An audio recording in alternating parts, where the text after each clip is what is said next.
ஆண்டவருக்கு மகிமை உண்டாகட்டும். ஆண்டவருடைய பிரசன்னத்தில் இருப்பது நமக்கு கிடைத்த பெரிய பாக்கியம். அல்லேலூயா. ஏன்னா ஆண்டவருடைய வார்த்தை சொல்லுது, அவரை நம்ம தேடி வரும் பொழுதெல்லாம், அவரை தொழுது கொள்ளும் பொழுதெல்லாம் அவர் நமக்கு சமீபமா இருக்கிறார்.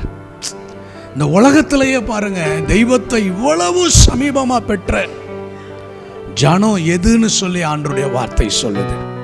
ஆமென். ஹல்லேலூயா. நம்ம கொஞ்ச நேரம் ஆண்டவருடைய வார்த்தையை தியானித்து நம்ம ஆண்டவருடைய பிரசன்னத்தில் ஜெபிக்க போகிறோம். ஆதியாகமத்தின் புத்தகம் 32வது அதிகாரம் 9வது வசனத்தை நம்ம வாசித்தா அங்கே ஆண்டவருடைய வார்த்தை இப்படி சொல்லுகிறது. எடுத்தவங்க வாசிங்களேன்.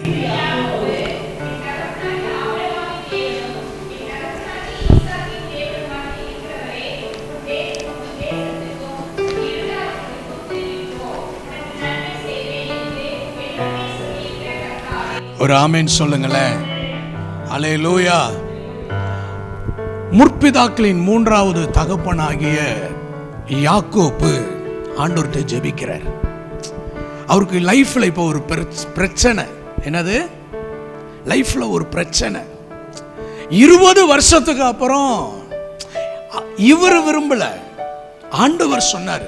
என்ன சொன்னார்னா, நீ உன் தேசத்துக்கு திரும்பி போ, உன் இனத்தாரிடத்திற்கு திரும்பி போ. இது யாருடைய பிளான்? இது ஆண்டவருடைய பிளான். ஆல்ரெடி இவர் அங்க லைஃப்ல செட்டில் ஆயிட்டாரு. எங்க செட்டில் ஆயிட்டாரு? அங்க மாமாவுடைய வீட்டுல செட்டில் ஆயிட்டாரு. அங்க நல்லா அவர் விருத்தி அடைஞ்சிட்டாரு. அவருக்கு தேவையானது எல்லாம் வந்துருச்சு, மிஞ்சி வந்துருச்சு, எண்ணிக்கைக்கு அடங்க முடியாத அளவுக்கு. அதாவது லாபானே பொறாமப்படுற அளவுக்கு என்ன ஆயிட்டாரு?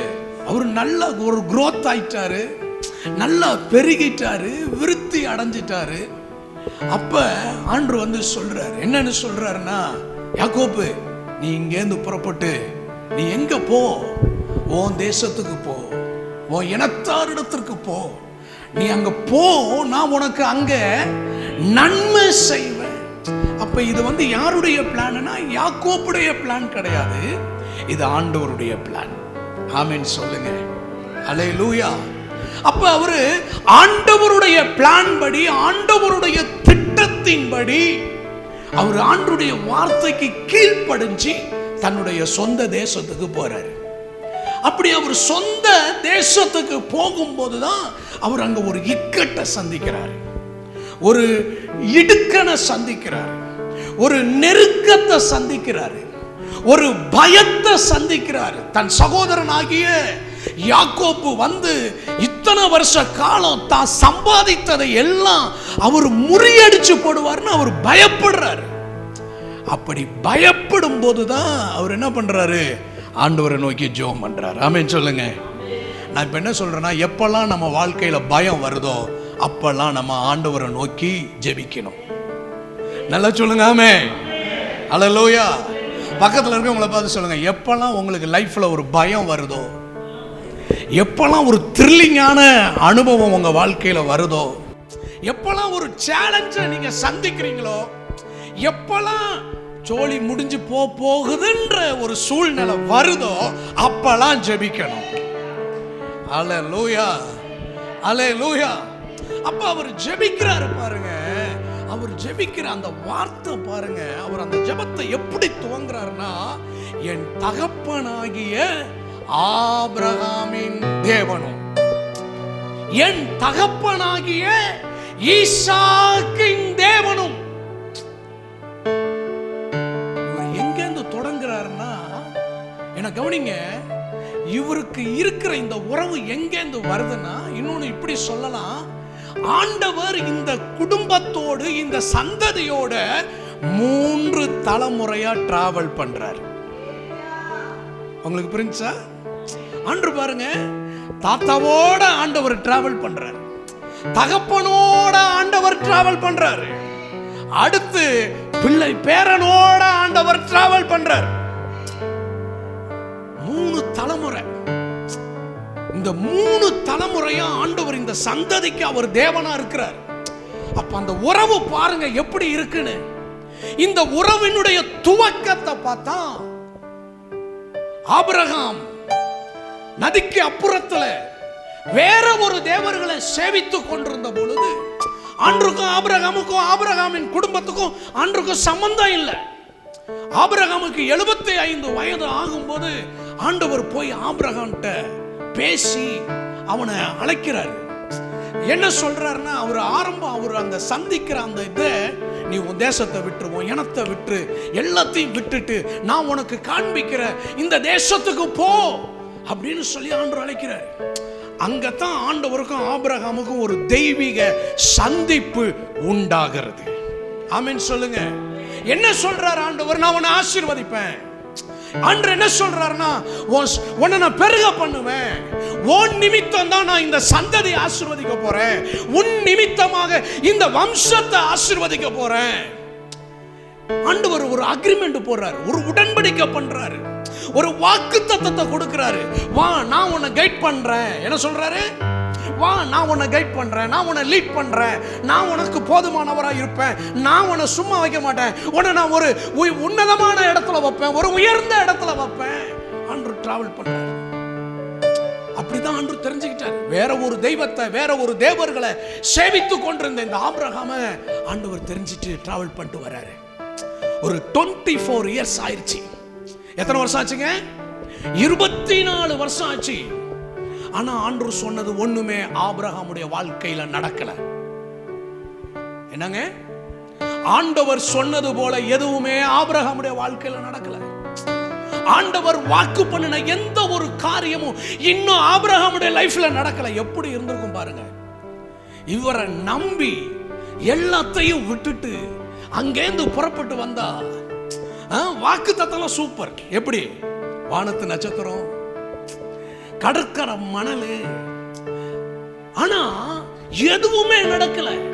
இன்றைக்கு நம்முடைய வாழ்க்கையில கூட பாருங்க, வாக்கு தத்தம் எப்படிதான்? சூப்பர் டூப்பர் தான். பட்டாசு கலப்புது வாக்கு தத்தம். வாக்கு தத்தத்தை வாசிச்சால ஒரு தில்லு வருதுன்னா ஆமீன் சொல்லுங்க.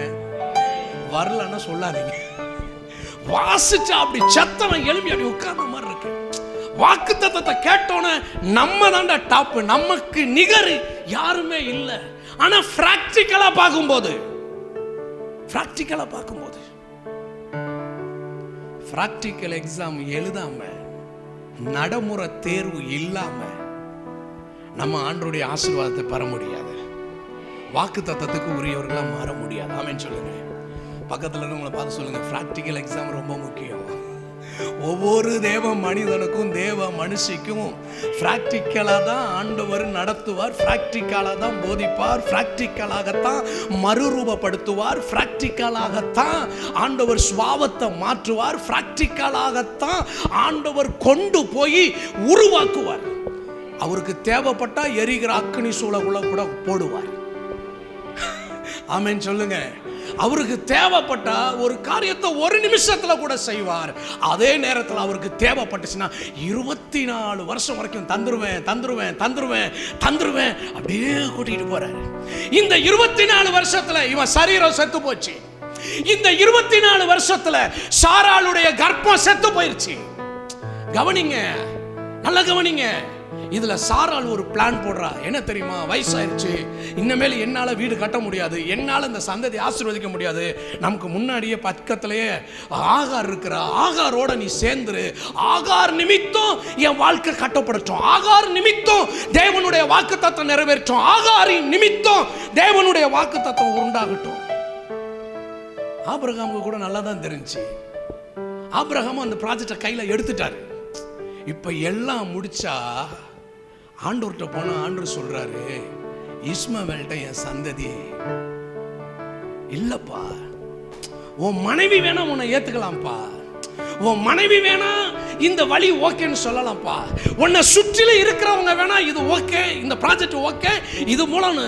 நல்லா கவனிங்க, உலகமே சில காரியத்தை ஏற்றுக்கொண்டாலும் தேவன் சில காரியத்தை அவர் வச்ச திட்டத்துல, அவர் வச்ச பிளான்ல, அவர் குறித்திருக்கிற அந்த வரப்படத்துல அவர் நிறைவேற்றுவார். உலகமே ஏத்துக்கலாம், ஆனா ஆண்டவர் ஏத்துக்க மாட்டார். உலகமே சொல்லலாம் நீ ஆசீர்வதிக்கப்பட்டவனே, ஆனா ஆண்டவர் அதை அங்கீகரிக்க மாட்டார். உலகமே அங்கீகரிக்கலாம், ஆண்டவர் அங்கீகரிக்க மாட்டார். ஒருவேளை நம்ம நினைக்கலாம், என்னை சுற்றிலும் இருக்கிறவர்கள் எல்லாரும் என்னை, என் அழைப்பை, என் வாக்குத்தத்தத்தை, எனக்கு உரியதை எல்லாரும் அங்கீகரிக்கிறாங்க. எல்லாரும் அங்கீகரிக்கலாம், ஆனா அழைத்த தேவன் அங்கீகரிக்காத எதுவுமே அது அங்கீகரிக்கப்படுவது இல்லை. புரிஞ்சுச்சா உங்களுக்கு? புரிஞ்சா உங்களுக்கு? வீட்டில் இருக்கிறவங்க அங்கீகரிக்கலாம், மனைவி அங்கீகரிக்கலாம், பிள்ளைங்க அங்கீகரிக்கலாம், நம்மோடு உடன் பிறந்தவர்கள் அங்கீகரிக்கலாம், நம்மை சுற்றிலும் ஆவிக்குரிய வட்டாரத்தில் இருக்கிறவர்கள் அங்கீகரிக்கலாம். அதை எடுத்துக்கிட்டு அப்படியே ஆண்டவர்கிட்ட போனா ஆண்டவர் சொல்வாரு, இது நான் பண்ண டிசைனே இல்லையே. ஆமென். இது என்னால் உருவாக்கப்பட்டது இல்லை. ஏன் பிளான்? எப்ப உன் கற்பம் சாகணும், உன் சரீரம் சாகணும். ஏன் பிளான்? எப்ப எதுவுமே உன்னால செய்ய முடியாதுன்ற நிலைக்குள்ள நீ தள்ளப்பட்டு இருக்கும் போது. தேவதூதனே வந்து உற்பத்தி கால திட்டத்தில் நான் உன்கிட்ட வருவேன்னு சொன்னாலும் இந்த சாராளுடைய சரீரம் ஏத்துக்கல. கிளவி ஆயிட்டேன், கர்ப்பம், ஸ்திரீகளுக்குரிய வழிபாடெல்லாம் நின்று போச்சு. அப்படிப்பட்ட ஒரு காலகட்டத்தில் தான் ஆண்டு வந்து என்ன பண்றாரு? ஆதியாகமம் 17 சொல்றாரு, நான் உன்னையும் உனக்கு பின் வரும் உன் சந்ததிக்கும் நான் தேவனாக இருக்க விரும்புறேன். பெரிய ஆசீர்வாதம். நான் ஆதியாகமம் 17 கிட்ட எழுதி வச்சிருக்கிறேன். உலகத்திலேயே ஒரு பெரிய ஆசீர்வாதம் எதுனா, நான் உனக்கு பின் வரும் உன் சந்ததிக்கும் தேவனா இருப்பேன். நான் என்ன தெரியுமா நினைக்கிறேன், இந்நேரம் நான் அங்க உட்கார்ந்து இருந்தேன்னா கையை தட்டியிருப்பேன், கையை உயர்த்தி, ஓ எஸ், பெரிய ஆசீர்வாதம். எது தெரியுமா? அவர் நமக்கு தெய்வமாக இருப்பது. ஆமென். பெரிய ஆசீர்வாதம் எது தெரியுமா? அவரை நாம் தெய்வமாக கொண்டிருப்பது. பெரிய ஆசீர்வாதம், விலையேற பெற்ற ஆசீர்வாதம். என்ன தெரியுமா? ஜான்சனுக்கு கர்த்தர் தெய்வமாய் இருப்பது. அல்லேலூயா, அல்லேலூயா. நீங்க கர்த்தரை தெய்வமா கொண்டிருக்கீங்களா? நான் இன்னைக்கு உங்களுக்கு சொல்றேன், அதுதாங்க உங்க லைஃப்லயே பெரிய பெரிய பெரிய பெரிய பெரிய பெரிய பிளஸிங். அதுதாங்க கர்த்தரை தெய்வமா கொண்டிருப்பதுதான். அல்லேலூயா. ஒருவேளை கர்த்தரை தெய்வமா கொண்டிருக்கனால உலகலாம் சொல்லலாம், நம்மளை பார்த்து பைத்தியக்காரன் சொல்லலாம், உருப்படாதவன் சொல்லலாம், ஒன்றும் இல்லாதவன் சொல்லலாம், இவன் ஒரு கிறுக்கன் அப்படின்னு சொல்லலாம், பொழைக்க தெரியாதவன் சொல்லலாம். ஆனா அதெல்லாம் தாண்டி என்ன தெரியுமா? கர்த்தரை தெய்வமா வச்சிருக்கிறது தாங்க பெரிய ஆசீர்வாதம். அல்லேலூயா. நான் என்ன தெரியுமா இன்னைக்கு சொல்றேன், நீங்க கர்த்தரை தெய்வமா வச்சிருந்தா நீங்க மட்டும் இல்ல, உங்க சந்ததிக்கும் சேர்த்து சொல்றேன், அது ஒரு நாளும் சோட போகவே போகாது. அது போகவே போகாது. ஆமென் சொல்லுங்க, ஆமென் சொல்லுங்க. பக்கத்துல இருக்க கையை பிடிச்சு சொல்லுங்க, எந்த விதத்திலையும் நீங்க பாக்கியவான். எனக்கெல்லாம் என்ன தெரியுமா, எனக்கு ஒரு இன்னமுமே எனக்கெல்லாம் ஒரு பெரிய டவுட் இருக்கு. என்ன தெரியுமா? என்ன போய் ஆண்டவர் தெரிஞ்சுக்கிட்டாரேன்னு எனக்கே புரிய மாட்டேது. நான் ஆண்டவரோட 30 வருஷம் டிராவல் பண்ணிட்டேன். ஆண்டவரோட கிருபையா 30 வருஷம் உத்தமமா வசனத்தை கை கொண்டு அங்கிட்ட இங்கிட்டலாம் திரும்பாம அப்படியே ஒருவேளை ஸ்பீடா போகாம இருந்திருக்கலாம், ஆனா நார்மல் ஸ்பீடுல. ஆமென் சொல்லுங்க, ஆமென் சொல்லுங்க. நான் நிறைய தலைமுடிலாம் இருந்துச்சு. அப்ப என்னை பார்க்குற சின்ன பிள்ளைங்களும் கேட்பாங்க, அங்கிள் கம்பி போட்டு கட்டியிருக்கீங்களான்னு. அப்படி பைபாஸ் ரோடு மாதிரி 3-4 ரோடு போகும். அப்ப அந்த வாலிப காலத்திலேயே அந்த 19 வயசுல இருந்து 30 வருஷம் எனக்கு இன்னும் புரிய மாட்டேது. அது இப்ப ரீசெண்டா இந்த ஒரு 3-4 மந்த்ஸ்லாம் புரிய மாட்டேது, என்ன போய் எப்படி தெரிஞ்சுக்கிட்டாரு ஆண்டவர். ஏன்னா எங்க அப்பா சொல்லுவாரு, முடி உருப்பிட்டா கூட நீ உருப்பிட மாட்டடா. எங்க அம்மா அடிக்கடி என்னப்பா என்கிட்ட சொன்ன வார்த்தை, ஒன்ன பெத்ததுக்கு ஒரு தென்னம்பிள்ளை என்ன பண்ணிருக்கலாம், வச்சிருக்கலாம். அப்ப யாருக்கு யூஸ் இல்லை? பெத்தவங்களுக்கே யூஸ் இல்லைங்க. எனக்கு ஒரு 10 ரூபா காசு இருந்துச்சுன்னு வச்சுக்கோங்களேன், காலையில 10 மணிக்கு சினிமா தியேட்டர் வாசல்ல நின்ன ஒரு ஆளை போய் புடிச்சிட்டு வந்திருக்கிறாரு பாருங்க. புரியுதானே உங்களுக்கு? புரியுதானே? அப்பெல்லாம் சினிமா டிக்கெட் 60 பைசா. 10 ரூபா காசு இருந்தா ஒரு சினிமா தியேட்டர் வாசல்ல, அது ஒரு ஷோக்கு இல்லை, காலையில 10 மணி, அடுத்து 2 மணி, அடுத்து 6 மணி, அடுத்து நைட்டு 10 மணி, இப்படி நின்ன ஒருத்தனை போய் புடிச்சிட்டு வந்திருக்கிறாரு பாருங்க. தெரிஞ்சு எடுத்திருக்கிறாரு பாருங்க. தெரிஞ்சு எடுத்திருக்கிறாரு பாருங்க. ஆமே, ஆமே, ஆமே. அவர் நம்முடைய தகுதியை பார்த்தல்ல, அவருடைய தீர்மானத்தின்படி நம்மளை அழைச்சிருக்கிறாரு. நீங்க நினைக்காதீங்க, என்னடா ஆண்டவரை ஏற்றுக்கொண்டோம் அப்படி ஒரு மாதிரி லைஃப் போகுது, நினைக்காதீங்க.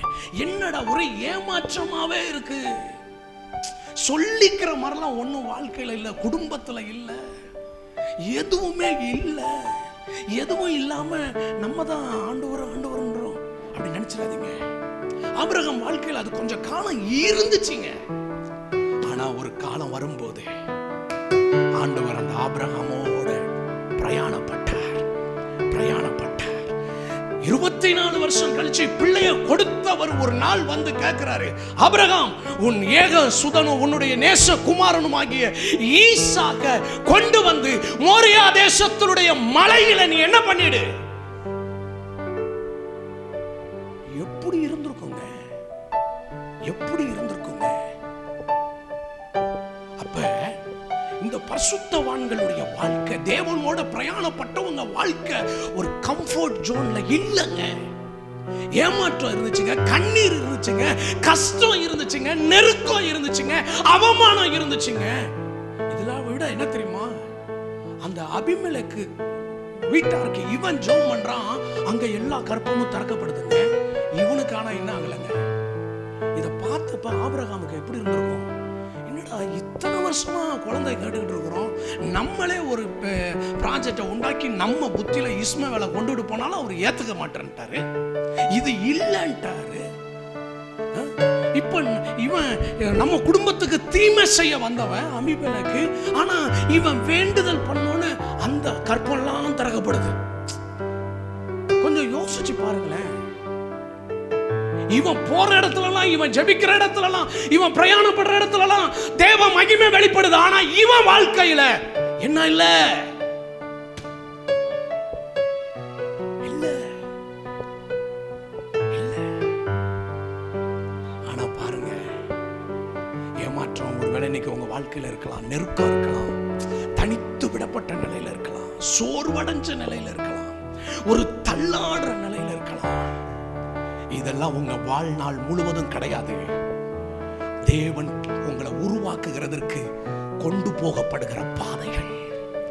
தேவன் இவைகளை அனுமதித்து இதற்கு பின்பு அவர் உங்களை அவருடைய உன்னதமான ஆசீர்வாதத்திற்கு தகுதிப்படுத்தி, ஆமென் சொல்லுங்க.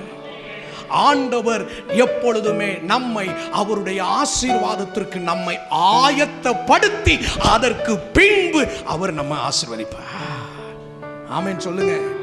இப்ப உங்களுக்கு விளங்கவே விளங்காது, ஆண்டவர் நடத்துற பாதை விளங்கவே விளங்காது, புரிஞ்சிக்கவே முடியாது. இப்ப ஈசாக்கு காலத்துல வரப்ப ஈசாக்கும் ரெபேக்காலும் மலடியா இருக்காங்க. இந்த ஆபிரகாம் சொல்லியிருப்பாரப்பா, உன்னை பெத்தெடுக்கிறதுக்கு 25 வருஷம் ஆச்சுப்பா, நான் 25 வருஷம் காத்திருந்தேன்ப்பா, கற்பம் கூட செத்து போயிருச்சுப்பா, பலன் கூட போயிருச்சுப்பா.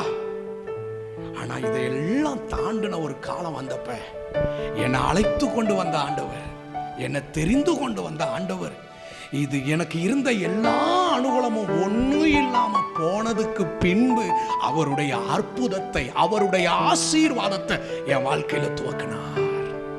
ஆமென் சொல்லுங்களேன், ஆமென் சொல்லுங்களேன். அல்லேலூயா. கவனிங்க, சில நேரம் என்னடா ஆண்டவர் நம்மளை இப்படி இந்த பாதையில நடத்திக்கிட்டு இருக்கிறார் நினைக்கலாம். இவைகள் உங்கள் விசுவாசத்தை கட்டி எழுப்புகிறார். உங்களை இந்த பாதையில நடத்தி உங்க சந்ததியுடைய விசுவாசத்தை கர்த்தர் உயிர்ப்பிக்கிறார். இப்ப ஈசாக்கு காலத்துல பிள்ளை தாமதமாகும் போது ஈசாக்குள்ள என்ன தெரியுமா இருந்திருக்கும்? எங்க அம்மா கற்பம் செத்ததுக்கு அப்புறம், ஸ்திரீகளுக்குடைய வழிபாடெல்லாம் நின்னதுக்கு அப்புறம், எங்க அப்பாவுடைய சரீரம் செத்ததுக்கு அப்புறம் நான் பிறந்தேன். அதனால ஆண்டவர் என்ன பண்ண மாட்டாரு? அந்த படிப்பினைக்காக ஆபிரகாம் இந்த பாதையில் ஆண்டவர் நடத்தினார். ஆமென் சொல்லுங்களேன். ஹல்லேலூயா. அதனால ஆண்டவர் ஒரு டஃப்பான கடினமான பாதையில் நடத்தலாம். ஆனா நீங்க சோர்ந்து போயிடாதீங்க, நீங்க தளர்ந்து போயிடாதீங்க, நீங்க மன உளைச்சல் அடைஞ்சிடாதீங்க, அவிசுவாசத்துக்கு இடம் கொடுத்துறாதீங்க. தேவன் அனுமதிக்காமல் எதுவுமே உங்கள் வாழ்க்கையில் இல்லை. ஆமென், ஆமென். இப்ப ஈசாக்கு காலம் வருதுங்க. ஈசாக்கு காலத்துல ஒரு பஞ்சம் வருதுங்க. நீங்க உங்க பைபிள ஆதியாகமத்தின் புத்தகத்துக்கு நீங்க திருப்பினீங்கன்னா, ஸ்தோத்திரம், வாசிச்சு பாருங்க. 26வது அதிகாரத்துல 24வது வசனத்தை வாசிச்சா, அன்று ராத்திரியிலே கர்த்தர் அவனுக்கு தரிசனமாகி, நான் உன்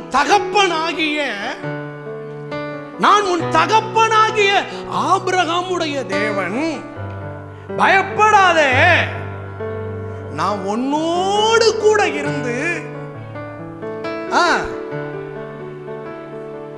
இப்ப ஈசாக்குக்கு இங்க வர ஆசீர்வாதத்துக்கு ஆண்டவர் சொல்ற ஒரு வார்த்தை என்ன தெரியுமா? ஆபிரகாமின் நிமித்தம், உங்க அப்பா நிமித்தம் நான் என்ன பண்ண போறேன் உன்னை. யார் நிமித்தம்? 24 years ஏமாற்றம். ஆனா அதனுடைய பலன் எல்லாம் இப்ப ஆண்டவர் சொல்றாரு ஈசாக்கு கிட்ட, ஈசாக்கு உன்னை 100 மடங்கு ஆசீர்வச்சம் பத்தியா, அது ஒன்னால இல்ல.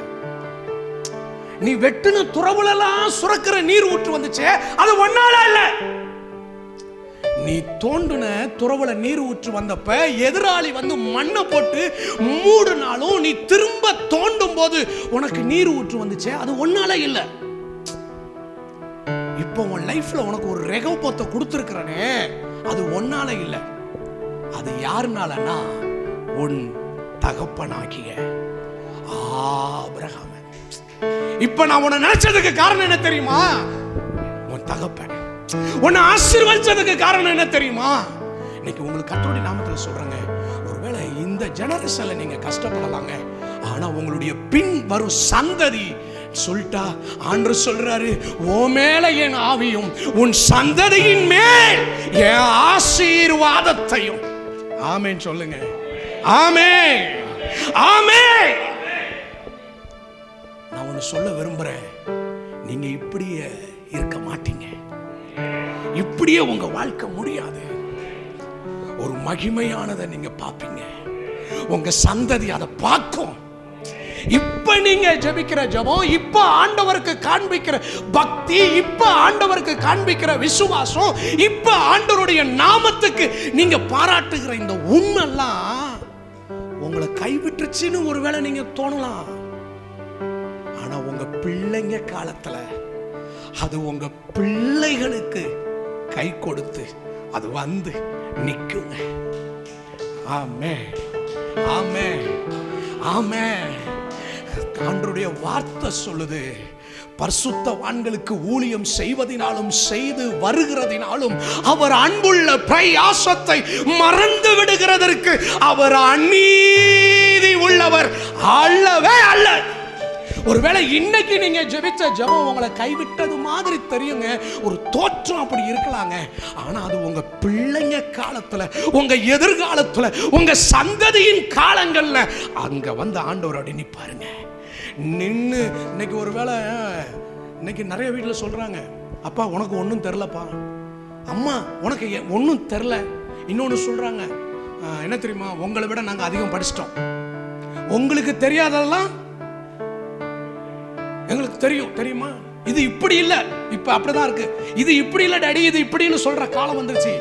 ஆனா ஒரு நாள் கர்த்தர் சமூகத்தில் நிற்கும் போது நம்மளை குறித்து இந்த உலகம் சாட்சி கொடுக்குதோ இல்லையோ, நம்மை அழைத்த தேவன், நம்மளை தெரிந்து கொண்ட தெய்வம், நான் உனக்கு தேவனா இருப்பேன்னு சொன்னாரு பாருங்க, அவர் நம்ம சந்ததிக்கு முன்பாக எழும்பி நின்று சாட்சி சொல்லுவார். அல்லேலூயா. நான் ஒன்று சொல்ல விரும்புகிறேன். பக்கத்தில் இருக்கவங்க கையை பிடிச்சி, ஒன்றும் வேஸ்ட் இல்லைங்க, சொல்லுங்களேன். இந்த நவம்பர் 4 இந்த ஆசீர்வாதமான கோப உபவாச ஜபத்துக்கு நீங்க பட்ட இப்போ ஒரு 100 ரூபாய் பெட்ரோலை போட்டுட்டு நீங்க இந்த ஒய்எம்சிக்குள்ள வந்து உட்கார்ந்துருக்கலாங்க. ஆனா இது வேஸ்ட் இல்லைங்க, இது வேஸ்ட் இல்லைங்க, இது வேஸ்ட் இல்லைங்க. இது ஒரு நாள் கை கொடுக்குங்க. இதற்குரிய ஒரு பலன் ஒரு நாள் வருங்க. நீங்க பார்க்கலாட்டியும் உங்க பிள்ளைங்க பார்ப்பாங்கங்க. உங்க பிள்ளைங்களுடைய கண்கள் அதை பார்க்குங்க. உங்க பிள்ளைகளுடைய குடும்ப வாழ்க்கையில் அதை பார்ப்பாங்கங்க. அல்லேலூயா, அல்லேலூயா. இப்ப காலங்கள் கடந்து ஈசாக்கு கிட்ட ஆண்டவர் நின்னு சொல்றாரு, ஈசாக்கு நீ பயப்படாத, ஈசாக்கு நான் உன் தகப்பனுடைய தேவன், நான் உன் தகப்பனுடைய தேவன். 75 வயசுல ஆண்டவர் தெரிஞ்சுக்கிட்டார் ஆபிரகாம. 175 வருஷம் ஆபிரகாம் நடந்தான். 100 வருஷம் ஆண்டவர் ஆபிரகாமோட பிரயாணப்பட்டிருக்கிறாரு. நல்லா கவனிங்க. தாவீது காலத்துக்கு பின்னாடி சாலமோன்ட்ட வரப்ப ஆண்டவர் ஒன்று சொல்றாரு. என்ன தெரியுமா? தாவீதை போல சாலமோனுடைய இருதயம் எப்படி இல்லையா, உத்தமமா இல்லை. தாவீதோட ஆண்டவர் டிராவல் பண்ணிட்டாரு, பிரயாணம் பட்டுட்டாரு. இப்ப சாலமோனோட ஆண்டவரால பிரயாணப்பட முடியல. சாலமோனுடைய பிள்ளை வரான். இப்ப ஆண்டவர் என்ன பண்றாருன்னா, அவனுக்கு விரோதமா அவரே சத்துருவை எழுப்புறாரு. சத்துருவை அழிக்கிறவர் இப்ப சத்துருவை எழுப்புறாரு. ரீசன் என்ன? அடுத்த சந்ததியோட ஆண்டவர் டிராவல் பண்ண முடியல. இன்னைக்கு நம்மளுடைய ஒரு பெரிய தேடுதல் எது தெரியுமா இருக்கணும்? நம்மளோட பிரயாணப்பட்ட ஆண்டவர், நமக்கு தேவனா இருந்த ஆண்டவர், நம்ம சந்ததிகளுக்கு அவர் தேவனா இருக்கணும். அல்லேலூயா. நீங்க எதுக்கு மொட்டங்கால் போட்டு ஜெபிக்கிறீங்களோ இல்லையோ, ஆனா ரொம்ப இம்பார்ட்டன்ட், முக்கியமா நீங்க ஜெபிக்க வேண்டிய ஒண்ணு, ஆண்டவரே என் பிள்ளைகளுக்கும் நீங்களே தேவனா இருங்க ஆண்டவரே. ஆமே, ஆமே, ஆமே. எனக்கு மட்டும் இல்ல ஆண்டவரே, என் வருங்கால சந்ததிக்கு நீர் தேவனா இருப்பீராக. எனக்கு என்ன எப்படி போதிச்சு நடத்துனீங்களோ அப்படியே நடத்துங்க. என் பிள்ளைகளை நடத்துங்க, என் பேர பிள்ளைகளை நடத்துங்க, என் சந்ததியை நடத்துங்க. அல்லேலூயா. பாருங்க, ஆபிரகாமோட டிராவல் பண்ண ஆண்டவர் இப்ப ஈசாக்கோட டிராவல் பண்றாரு. ஆமென் சொல்லுங்க. இந்த ஆண்டவர் நமக்கு தெய்வமா இருக்கணும் அப்படின்னா, இவன் எகிப்துக்கு போலான் இருக்கான். ஈசாக்கு 26 ஆதியாகமம் 26. ஆனா இவன் பிளான் பண்ணும்போது அன்னைக்கு ராத்திரில ஆண்டவர் சொல்றாரு, ஈசாக்கு நீ எகிப்துக்கெல்லாம் போகாதப்பா. ஜோயல், இவர் நமக்கு தெய்வமா இருந்தா நம்மளை சுயமா சிந்திக்க விடவே மாட்டார், நம்மளை சுயமா செயல்பட விடவே மாட்டார். உன் இஷ்டத்துக்கு போட, உன் மனசுல தோணுதை செய்யடா, விடவே மாட்டார். முழு கண்ட்ரோலும் அவரு அவரு அவரு எடுத்துக்குவாரு. உட்கார்றது, எழும்புறது, நிக்கிறது எல்லாம் அவருடைய பிளான்ல தான் இருக்கணும். ஆமென் சொல்லுங்க, ஆமென் சொல்லுங்க. ஈசாக்கு விடல, எகிப்துக்கு போகணும் விடல. நீ எங்கெல்லாம் போகாத, நான் சொல்ற இடத்துல இரு, நான் சொல்ற இடத்துல நீ விதை பண்ண, விதைய விதை, நான் சொல்ற இடத்துல நீ இரு. நல்லா தெரிஞ்சுக்கங்க, இந்த கர்த்தர் நமக்கு தெய்வமா இருக்கும்னா நம்முடைய சுய அறிவு, அனுபவம், நம்ம படிப்பு, நம்ம திறமை, இது எல்லாம் ஒரு சுக்கு கூட உதவாது. ஆமென் சொல்லுங்க, ஆமென் சொல்லுங்க. சுக்கு எவ்வளவு யூஸ் பண்ணுவோம்,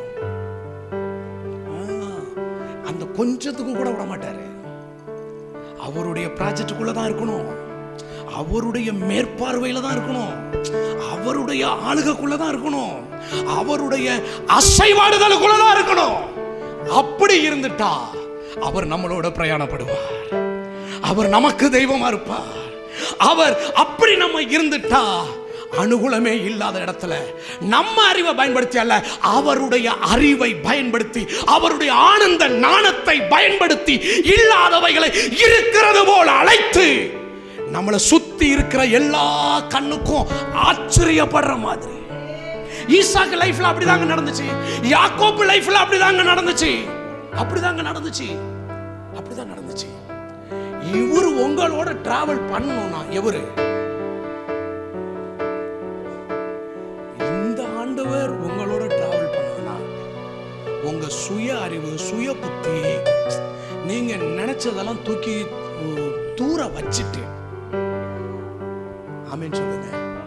ஆண்டவரே, நான் நினைச்ச மாதிரி உட்காரல, நான் நினைச்ச மாதிரி போல, நீங்க நினைச்ச மாதிரி நான் போறேன், நீங்க நினைச்ச மாதிரி நான் பேசுறேன், நீங்க நினைக்கிற மாதிரியே நான் செய்யறேன் அப்படின்னு மட்டும் நீங்க ஒபே பண்ணிட்டீங்கன்னு வச்சுக்கோங்களேன், அவர் உங்களுக்கு தெய்வமா இருப்பார். அவர் உங்க எதிர்காலத்தை பொறுப்பெடுப்பார். அவர் உங்க ஒவ்வொரு காரியத்தை அவர் பொறுப்பெடுப்பார். அவர் பொறுப்பெடுப்பார். அவர் பொறுப்பெடுப்பார். அனுகூலம் இல்லாத இடத்துல அவர் அவருடைய ஆனந்த ஞானத்தை பயன்படுத்தி, அவருடைய வல்லமையை பயன்படுத்தி, அவர் தன்னுடைய கரத்தை பராக்கிரமத்தை பயன்படுத்தி, அவர் தன்னுடைய ஆவியை பயன்படுத்தி, அவர் எல்லா கண்ணும் ஆச்சரியப்படுகிற விதத்துல.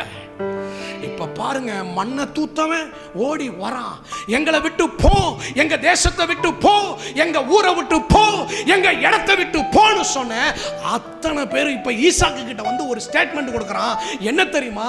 ஈசாக்கு, நீ கர்த்தரால் ஆசீர்வதிக்கப்பட்டவன்.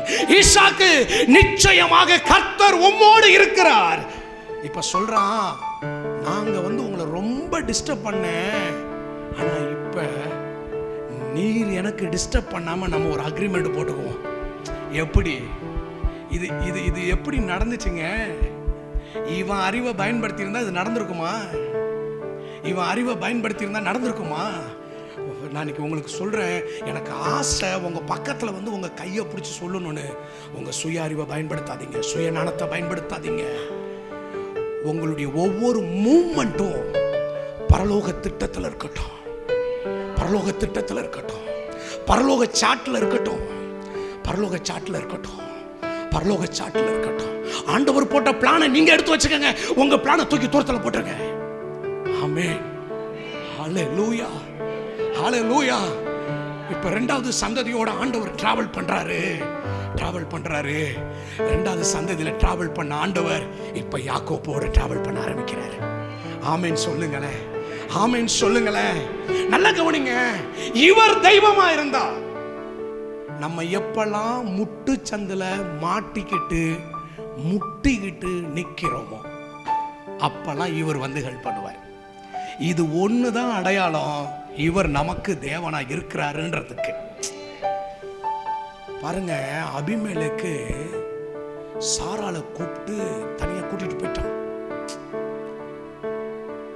ஆண்டவரே போய் இந்த ஸ்திரீயை நீ தொட்டன்னு வச்சுக்க, எனக்கு இப்ப கொஞ்சம் நிமிர்ந்து நிக்கணும்னு தோணுது. அச்சாரு பாருங்க, டே சாராளை நீ தொட்டன்னு வச்சுக்க, நீ செத்த. என்ன நினைச்சீங்க அந்த ஆண்டவரை? நீங்க எப்ப எந்த உதவியும் அற்ற ஒரு நிலையில நிக்கிறீங்களோ அப்ப எவன் வந்து நிக்கிறானோ நிக்கலையோ இந்த தேவன் நிப்பாருங்க, இவர் நிப்பாருங்க. ஒண்ணு தெரியுமா? இதுவரைக்கும் நீங்க கடந்து வந்ததை நீங்க அநேக தடவை முட்டுச்சந்தில மாட்டிக்கிட்டு எந்த உதவியும் ஒத்தாசையும் இல்லாம நீங்க நின்னப்ப அவர் வந்து நின்றுக்காருங்க, அவர் வந்து நின்றுக்காருங்க. ஈசாக்கு மோரியா தேசத்து மலையில ஒரு முட்டுச்சந்தில மாட்டினான். இவனை பலியிடுறதுக்கு விறகு கட்டையை எல்லாம் சுமந்துகிட்டு இவனே போறான். கேக்குறான், ஆட்டுக்குட்டி எங்க பலி செலுத்துறதுக்கு? கர்த்தர் பார்த்துக்குவாரு, கர்த்தர் பார்த்துக்குவாரு, கர்த்தர் பார்த்துக்குவாரு. போயாச்சு, விறகு கட்டையெல்லாம் அடுக்கி வச்சாச்சு. ஆபிரகாம் என்ன பண்ணிட்டாரு? கத்திய ஓங்கிட்டாரு. இப்ப யாரு வந்து கூப்பிட்டு இருந்தாலும் ஆபிரகாம் கேட்டிருக்க மாட்டாருங்க. ஏன்னா இவர் வரப்போ வீட்டுக்காரங்கிட்ட சொல்லாம தான் வந்தார், சாலார்கிட்ட சொல்லல. வேலைக்காரங்களை கூட்டிட்டு வந்தார். வேலைக்காரங்களையும் ஒரு லெவல்ல நிறுத்தி வச்சுட்டு சொல்றாரு, நீங்க இங்கே இருங்கப்பா, நானும் பிள்ளையாண்டானும் போய் பிள்ளைய பழி செலுத்துவோம்னு சொல்லல, தொழுது கொண்டு வருவோம். தேவன் கேட்கின்ற ஒன்றை தயங்காமல் தேவனுக்காக கொடுப்பது கூட தேவனுக்கு செலுத்துகிற ஒரு ஆராதனை. ஆண்டவர்தான் உங்கள்ட்ட கேட்டிருக்காரா, அதை கொடுத்துருங்க, அவர்கிட்ட கொடுத்துருங்க. அது அவர்களுடைய ஆராதனையா இருக்கும். இப்ப யார் வந்தாங்க? கர்த்தருடைய தூதன் வந்து, ஆபிரகாம் கைய போடாத, உன் பிள்ளை மேல கைய போடாத, உன் கத்திய வைக்காத, வேண்டாம், நீ தேவனுக்கு பயப்படுறவன்னு நான் தெரிஞ்சிட்டேன், இப்போது அறிஞ்சிட்டேன். ஆமீன் சொல்லுங்களேன். இப்ப இந்த ஈசாக்கு என்ன தெரியுமா நினைச்சப்பா, அடா தெய்வம்னா இவர்ல ஐயா தெய்வம், தக்க சமயத்துல ஏற்ற சமயத்துல வந்து என்னை காப்பாத்தினாரு பாருங்க, என்னை வந்து காப்பாத்தினாரு பாருங்க. அந்த பலி பீடத்துல இருந்து வெட்டப்பட வேண்டிய எண்ணெய், பலி செலுத்தப்பட வேண்டிய எண்ணெய் தூக்கி எடுத்தாரு பாருங்க. இவர்ல தெய்வம். ஈசாக்கு டிராவல் பண்ண ஆரம்பிச்சா இந்த ஆண்டவரோட. ஆமீன் சொல்லுங்க. இப்ப யாக்கோபு ஒரு முட்டுச்சந்தில மாட்டனா, 20 years சம்பாதிச்சு எல்லாத்தையும் எடுத்துக்கிட்டு வரான், எல்லாத்தையும் எடுத்துக்கிட்டு வரான். லாபான் துரத்துக்கிட்டே வரான், பின்னாடியே வரான். 3 நாளைக்கு அப்புறம் லாபான்கிட்ட போனார் ஆண்டவர். லாபான், யாக்கோபு கிட்ட நீ பேசுறது நன்மையை மட்டும்தான் பேசணும், எதை பேசக்கூடாது, எதை பேசக்கூடாது. வந்து நின்னார்ல, சொல்லுங்க, நின்னார்ல. அவன் யாரு? அவனுக்கு ஆண்டவருக்கு சம்பந்தம் கிடையாது, அவன் ஆண்டவர் ஆராதிச்ச ஆள் கிடையாது. அவன் எதுக்கு துரத்திட்டு வந்தானா, என் தெய்வத்தெல்லாம் நீ தூக்கிட்டு போயிட்ட, அதை தேடிதான் அவன் வந்தத. அப்ப நான் இன்னைக்கு என்ன சொல்றேன்னா, அந்நிய தெய்வத்தை ஆராதிச்சுக்கிட்ட ஒருத்தனை கர்த்தர் போய் நின்னு யாக்கோப்பை காப்பாத்துவார்னா உங்களை விட்டுருவாரா? உங்களை விட்டுருவாரா? அது ஓம் பாட்டுடா, நீ எப்படியோ பார்த்துக்கடான்னு விட்டுருவாரா? விடமாட்டாருங்க, விடமாட்டாருங்க. இது ஒண்ணுதாங்க அடையாளம், கர்த்தர் நமக்கு தெய்வம்ன்றது. எப்பெல்லாம் நம்ம அப்படி ஒரு முட்டுச்சந்தில முட்டிக்கிட்டு மாட்டிக்கிட்டு வழியே இல்லாம, வாய்ப்பே இல்லாம, அனுகூலமே இல்லாம, வேற எந்த சோர்ஸும் இல்லாம நிக்கிறப்ப, யாருமே இல்லை ஆண்டவரே அப்படின்ற ஒரு ஃபீல் வரப்ப அவர் வந்து நிப்பாருங்க. அல்லேலூயா, அல்லேலூயா, அல்லேலூயா. இப்ப பாருங்க, 400 பேரை கூட்டிக்கிட்டு யாக்கோபை அழிக்கிறதுக்கு ஒருத்தன் வரான். அவன் கூட பிறந்த சகோதரன். இவன் ஜெபிக்கிறான், கர்த்தாவே, ஆபிரகாமின் தேவனும் ஈசாக்கின் தேவனுமாய் இருக்கிற என் தேவனே, நான் பயந்து இருக்கிறேன், அவன் வந்து முறியடிச்சிருவான். ஆனா அந்த ஒன் நைட்டுக்குள்ள என்னாச்சு தெரியுமா? அழிக்க வந்தவன் வந்த உடனே அவன் அப்படியே கட்டி பிடிச்சி அழுது முத்தமிட்டு, இவன் வெகுமதி எல்லாம் கொடுக்குறான். அப்பா இதெல்லாம் எனக்கு வேண்டாம்ப்பா, இதெல்லாம் உனக்கு வேண்டாம்ப்பா. எப்படி எப்படி? அல்லேலூயா, அல்லேலூயா. இந்த கர்த்தரை தெய்வமா கொண்டிருக்கிற நீங்க ஒரு நாளும் சோடப்ப மாட்டீங்க. உங்களை ஆண்டவர் கைவிட மாட்டாருங்க, உங்களை வெக்கப்பட்டு போக விட மாட்டாருங்க. இது உன் பிரச்சனை, நீ எப்படியே பார்த்துக்கலாம், விட மாட்டாருங்க. நீங்க அவரோட நடந்தது நிமித்தம், அவர் வார்த்தையை கை கொண்டது நிமித்தம் அதுக்கு பலன், பதில் உண்டு. வேற எதுவும் உனக்கு தெய்வமா இருக்கக்கூடாது, நான் மட்டும்தான். ஆமென் சொல்லுங்க. இவர் உங்களுக்கு தெய்வமா இருக்கணும்னா வேற எதுவும் உங்களுக்கு தெய்வமாக இருக்கக்கூடாது. நம்பர் 2, இவர் உங்களுக்கு தெய்வமா இருக்கணும்னா அவருடைய சாயலா இருக்கிற இந்த தேவ வார்த்தை இருக்கு பாருங்க, இந்த வேத வார்த்தை பாருங்க, கொஞ்சம் பைபிளை பாருங்க, இந்த வேத வார்த்தை இருக்கு பாருங்க, இதை கை கொள்ளணுங்க. இதை கை கொண்டா அவர் உங்களுக்கு தெய்வமா இருப்பாருங்க. அல்லேலூயா. 3வதுங்க, இவர் உங்களுக்கு தெய்வமா இருக்கணும்னா, இவர் உங்களுக்கு தெய்வமா இருக்கணும்னா அவரு பேருக்கு கெட்ட பேரு வர மாதிரி நடக்க கூடாதுங்க. அவர் நாமத்துக்கு அவகீர்த்தி வர மாதிரி நடந்தீங்கன்னு வச்சுக்கோங்க, அவர் உங்களுக்கு தெய்வமா இருக்க மாட்டாரு. அவர் உங்களுக்கு தெய்வமா இருக்க மாட்டார். அவர் விலைக்கு போயிடுவார். அவர் சொல்லுவார், ஐயோ இவனோடலாம் இருக்க முடியாதுப்பா, இவன் என்ன பண்றான், அடிக்கடி நம்ம பேரை இவன் நம்ம பேரை கெடுத்துக்கிட்டே இருக்கிறான், பேசுறதுல கெடுக்கிறான், நடக்கிறதுல கெடுக்கிறான், சிந்திக்கிறதுல கெடுத்துறான். அப்புறம் எப்படி இவனுக்கு நம்ம தெய்வமா இருக்க முடியும்? விட்டுருவாரு. 4வது 5ங்களா 4, இவர் உங்களுக்கு தெய்வமா இருக்கணும்னா இவரை தொழுது கொள்ளணும். இந்த ஆபிரகாம் பாருங்க, போன உடனே கர்த்தர் அந்த காண்பித்த தேசத்துல ஒரு பலிபீடத்தை கட்டி அவன் கர்த்தரை தொழுது கொண்டான். ஈசாக்கு பாருங்க, ஒரு பலிபீடத்தை கட்டி கர்த்தரை தொழுது கொண்டான். யாக்கோபு பாருங்க, ஒரு பலிபீடத்தை கட்டி கர்த்தரை தொழுது கொண்டான். இவர் உங்களுக்கு தெய்வமா இருக்கும்னா டெய்லி அவரை தொழுது கொண்டே இருங்க, அவரை ஆராதிச்சுக்கிட்டே இருங்க. ஆமென் சொல்லுங்க. இவர் உங்களுக்கு தெய்வமா இருக்கும்னா 5வது, விசுவாசித்து நடங்க. விசுவாசித்து நடங்க. நாம் தரிசித்ததினால் அல்ல, விசுவாசித்து நடக்கும்படி நாம் அழைக்கப்பட்டிருக்கிறோம். இருக்கிற இடத்துல எழும்பி நிற்போமா? வேகமா எழும்பி நிற்போமா? ஸ்தோத்திரம். வேகமா எழும்பி நிற்போமா? 2 கையை உயர்த்துவோமா? ஆண்டவர்கிட்ட 2 கையை உயர்த்துவோமா? ஆண்டவர்கிட்ட கேளுங்க, ஆண்டவரே நீர் எனக்கு தேவனாயிருக்க, என் எதிர்காலத்திற்கு நீர் தேவனாயிருக்க, என் எதிர்கால சந்ததிக்கும் தேவனாயிருக்க. ஆண்டவரே இன்னைக்கு என்ன ஒப்பு கொடுக்கிற ஆண்டவரே, எங்களை ஒப்பு கொடுக்கிற ஆண்டவரே. அப்படியே ஆண்டவர்கிட்ட ஒப்பு கொடுப்போமா? அப்படியே ஆண்டவர்கிட்ட ஒப்பு கொடுப்போமா? ஆண்டவர்கிட்ட ஒப்பு கொடுப்போமா? ஆண்டவர்கிட்ட ஒப்பு கொடுப்போமா? ஆண்டவர்கிட்ட அர்ப்பணிப்போமா? ஆண்டவருடைய பிரசன்னத்தில் அர்ப்பணிப்போமா? ஆண்டவர்கிட்ட அர்ப்பணிப்போமா? ஆண்டவரே வேற எதுவும் எனக்கு தெய்வம் இல்லை, வேற எதுவும் எனக்கு தெய்வம் இல்லை, வேற எதுவும் எனக்கு தெய்வமா வேண்டாம், வேண்டாம். அந்த இஸ்ரவேல் ஜனங்க புறப்பட்ட போது சொன்னார் ஆண்டவர், என்னை அன்றி உங்களுக்கு வேற தெய்வம் இருக்கக்கூடாது, வேற எதையும் நீ நமஸ்கரிச்சிடக்கூடாது, என் இடத்த நீ வேற யாருக்கும் கொடுத்துடக்கூடாது. ஆண்டவருடைய பிரச்சனத்தில் அப்படியே கையை உயர்த்தி, ஆண்டவரே இன்னைக்கு எங்களை ஒப்பு கொடுக்குறோம் ஆண்டவரே, எங்களை ஆண்டவரே உங்கள்கிட்ட அர்ப்பணிக்கிறோம் ஆண்டவரே. கர்த்தரை தெய்வமா கொண்ட ஜனம் பாக்கியம் உள்ளது, பாக்கியம் உள்ளது, பாக்கியம் உள்ளது. ஏதோ ஒரு விதத்தில் இந்த கர்த்தரை தெய்வமா கொண்டிருக்கிற நீங்களும் நானும் பாக்கியவான்கள்.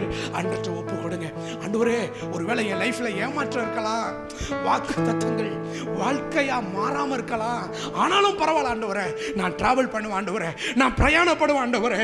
நித்தியமா உங்க பேர் என் சந்ததியில நிலைத்திருக்கும்படி தலைமுறையா உங்க நாமம் எனக்கு தரிப்பிக்கப்படும்படிக்கு இன்னைக்கு எங்களை ஒப்பு கொடுக்கிற ஆண்டவரே, எங்களை ஒப்பு கொடுக்கிற ஆண்டவரே, எங்களை ஒப்பு கொடுக்கிற ஆண்டவரே, எங்களை ஒப்பு கொடுக்கிற ஆண்டவரே. ஒருவேளை நினைச்சது போல வாழ்க்கை இல்லாம இருக்கலாம், நினைச்சது போல குடும்பம் இல்லாம இருக்கலாம், நினைச்சது போல பிள்ளைங்க இல்லாம இருக்கலாம், நினைச்சது போல ஜெபிச்சது போல இனி இது வரைக்கும் எதுவுமே நடக்காம இருக்கலாம் ஆண்டவரே.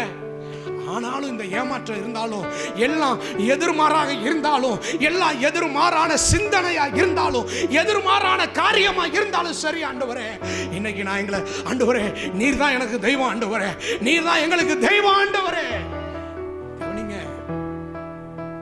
24 வருஷம் காத்திருந்த ஆபிரகாமுக்கு ஒரே ஒரு பிள்ளை ஈசாக்கு கொடுத்தார். ஆண்டவர் தரது எப்போதுமே கொஞ்சம் கொஞ்சமா. ஈசாக்கு கிட்ட 2 பிள்ளையை கொடுத்தாரு. 3வது ஜெனரேஷன்ல 12 பிள்ளைகளை கொடுத்தாரு. வேத வார்த்தை சொல்லுது, அந்த 12 பற்பல பெருகுனாங்க. அதை அழிக்கிறதுக்கு எவ்வளவு முயற்சி பண்ணாங்க, எகிப்துல அழிக்கிறதுக்கு ட்ரை பண்ணாங்க, ஒடுக்குனா இந்த ஜாதி அழிச்சிடணும், இந்த கோத்திரத்தை அழிச்சிடணும்னு. ஆனா முடியலையே. கர்த்தர் உனக்கு உங்களுக்கு தெய்வமாக இருந்தா எதுவும் யாரும், எந்த அதிகாரமும், எந்த சூழ்நிலையும், எந்த ஒரு காரியமும் உன் எதிர்காலத்தை, உன் வாக்குத்தத்தத்தை, உன் நன்மையை ஒருவராலும் அழிக்க முடியவே முடியாது. நீ எழும்புவ, நீ திரும்ப எழும்புவ, கழுகு போல எழும்புவ, செட்டைகளை அடித்து எழும்புவ, மகிமையா எழும்புவ. உன்னை யோர்தான் எதிர்த்து நிற்க முடியாது, சிவந்த சமுத்திரம் எதிர்த்து நிற்க முடியாது, ஜாதிகள் எதிர்த்து நிற்க முடியாது, ராஜாக்கள் எதிர்த்து நிற்க முடியாது, உன்னை யாரும் சபிக்க முடியாது. இந்த இஸ்ரவேல் ஜனத்தை சபிக்கிறதுக்கு பிழையாம் புறப்பட்டு வந்த போது அவன் சொல்றான், இதை சபிக்கவே முடியாது, இதை சபிக்கவே முடியாது, இதை அழிக்கவே முடியாது, இதை அழிக்கவே முடியாது, இதை நிர்மூலமாக்கவே முடியாது. வாயை திறந்து ஆண்டவரை மகிமைப்படுத்துங்களேன். ஓ, தோல்வியே இல்லை, உன்னை நிர்மூலமாக்க முடியவே முடியாது. உன்னை ஒடுக்க ஒடுக்க பெருகுவேன், உன்னை ஒடுக்க ஒடுக்க பெருகுவேன், உன்னை நசுக்க நசுக்க பெருகுவேன். நீ பெருகிற ஜனம், பெருத்த ஜனம். ஓராபா ஷக்காடா ரிகாடா, வாயை திறந்து முழு பலத்தோடு ஓராபா ஷக்காடா ரபாடா. அவர் நாமம் உனக்கு தரிப்பிக்கப்பட்டு இருக்கிறது, அவருடைய நாமம் உங்களுக்கு தரிப்பிக்கப்பட்டு இருக்கிறது. நீ பரவி பாய்கிற ஆறுகளை போல, சந்தன மரத்தை போல. ஓரா காத்துனாமா, அம்மா ஐயா அன்று எனக்கு இன்னும் செய்யல நினைக்காத, நினைக்காத, நினைக்காத, இன்னும் எனக்கு கொடுக்கல நினைக்காத, வருஷம் ஓடிருச்சு, காலம் ஓடிருச்சு நினைக்காத, நினைக்காத, நினைக்காத. இதை விட ஒரு மகிமை வச்சிருக்கிறார், இதை விட ஒரு உயர்வை வச்சிருக்கிறார். யாரும் எண்ண முடியாத ஆழ பெரிய அதிசயங்களை கர்த்தர் உனக்காக வச்சிருக்கிறார், உனக்காக வச்சிருக்கிறார். உனக்காக எதையும் இந்த தேவன் செய்து முடிப்பார். உன் முன்பாய் இருக்கிற எல்லாவற்றை ஏறி மிதித்து தவிடு பொடி ஆக்கி போடுவாய். போரடிக்கிறதற்கு உன்னை புதிதும் கூர்மையுமான பற்கள் உள்ள எந்திரமாக்குகிறார். யாக்கோபே, இஸ்ரவேலே, பயப்படாதே, நான் உன் தேவன், நான் உன் தேவன், உன் தேவன். உன்னை ஒருத்தனால அழிக்க முடியாது. இந்த கோயம்புத்தூர்ல இருக்கிற அத்தனை பிசாசும் ஒன்னா சேர்ந்து கங்கணம் கட்டி எழும்பி வந்தாலும் உன்னை அழிக்க முடியாது. யோபுவை அழிக்க முடியல, யோபுவை அழிக்க முடியல, தாவீதை அழிக்க முடியல, மோசேயை அழிக்க முடியல. இயேசு கிறிஸ்துவை அழிக்க முடியல. பவுலை அழிக்கிறதுக்கு எத்தனை பேர் எழும்பி வந்தா முடியல. நெகேமியாவை கொல்றதுக்கு எத்தனை பேர் எழும்பி வந்தா முடியல. மொர்தெகாயை அழிக்கிறதுக்கு ஆமான் எத்தனை விதத்துல எழும்பி வந்தா முடியல. தானியேலை சிங்க கவிக்குள்ள தூக்கி போட்டான், முடியல. ஷாத்ராக், மேஷாக், ஆபேத்நேகோவை எரிகிற அக்கினி சூளைக்குள்ள போட்டான், முடியல. இவைகள் எல்லாம் நம்ம கண்களுக்கு முன்பாக வைக்கப்பட்டிருக்கிறது சகோதரனே. இவைகள் எல்லாம் நம்ம கண்களுக்கு முன்பாக வைக்கப்பட்டு இருக்கிறது சகோதரியே. உனக்கு விரோதமாய் உருவாக்கப்படும் எந்த ஒரு ஆயுதமும் வைக்காதே போகும். நீ எழும்பு, நீ எழும்பு, நீ கர்த்தரை தொழுதுகொள், நீ வேதத்தை தியானி. உன்னையோ, உன் விஷனையோ, உன் அழைப்பையோ, உன் தரிசனத்தையோ, உன் ஊழியத்தையோ ஒருவனாலும் அழிக்க முடியாத ஒரு சக்தியாக நீ உருவெடுப்பாய். உன்னை மட்டும் இல்ல, உன் தொழிலை அழிக்க முடியாது, உன்னுடைய ஆஸ்தியை அழிக்க முடியாது, உனக்கு கர்த்தர் தந்த ஐஸ்வர்யத்தை அழிக்க முடியாது, உன் பிள்ளைகளை அழிக்க முடியாது. உன்னை அழிக்க ஒருத்தன் வந்தானா ஆண்டவர் சொல்லுவார், தொட்ட நீ செத்தன்னு சொல்லுவார். உன்னை அழிக்க வருகிறவன் அழிந்து போவான். உனக்கு விரோதமா ஒரு வழியா வரவன் 7 வழியாக ஓடி போவான். சகோதரனே, சகோதரியே, நீ சாதாரண ஆள் இல்ல, லேஸ்பட்ட ஆள் இல்ல. நீ நீ கர்த்தருடைய கையில இருக்கிற ஒரு அலங்காரமான கிரீடம்.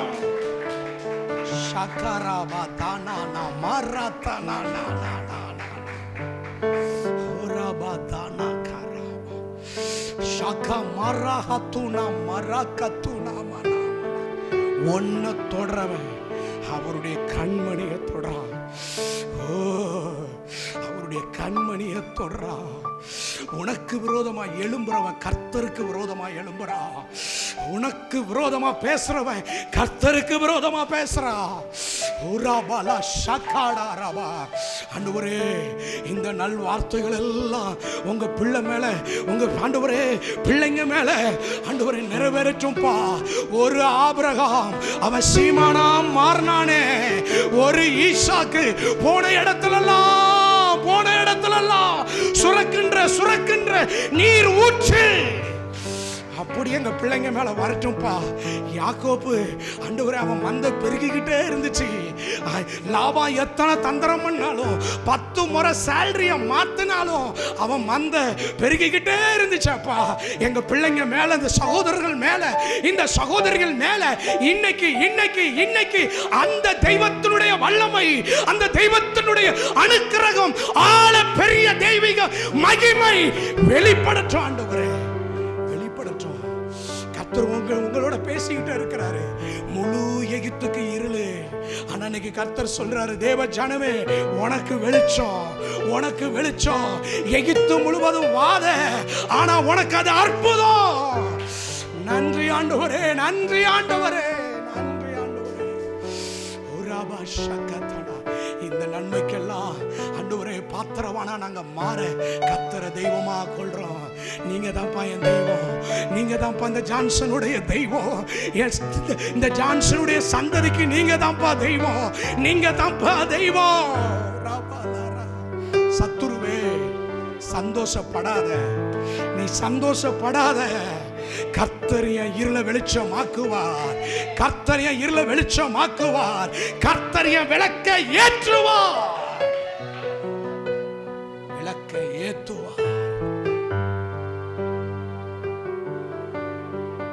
இந்த 30 வருடம் ஆண்டவரோடு நடந்ததை நான் கண்டுகிட்ட ஒன்று, எப்பொழுதெல்லாம் முடக்கப்பட்டது போல ஒரு சூழ்நிலை வந்ததோ அப்பொழுது எல்லாம் அதற்கு பின்பு எழும்பித்தான் இருக்கிறேனே தவிர, பிரகாசித்துத்தான் இருக்கிறேனே தவிர, மகிமை பெருகி இருக்கிறதை பார்த்திருக்கிறேனே தவிர குறைந்து போனதை பார்க்கல. ஆண்டவரே உங்க கரத்துல தேவ ஜனங்களை ஒப்பு கொடுக்கிறோம், ஆசீர்வதிக்கிறோம்ப்பா. இவங்க இந்த தேசத்துல நிமிர்ந்து நடக்கட்டும். ஆண்டவரே யோசேப்பு அந்த அடிமைப்பட்ட தேசத்துல நிமிர்ந்து நடந்தான். ராஜாவுடைய ரதத்துல போனான், ராஜாவுடைய மோதிரம் அவன் கையில இருந்துச்சு, ராஜாவினுடைய பொறுப்பு சரணி அவன் தோல்ல இருந்துச்சு. ஆண்டவரே அப்படிப்பட்ட ஒரு உயர்ந்த நன்மைகள், ஆசீர்வாதங்கள் ஆண்டவரே தேவ ஜனத்திற்கு, ஆண்டவரே உம்மை இன்றைக்கு தேடி வந்த உம்முடைய ஜனத்துக்கு உண்டாகட்டும்.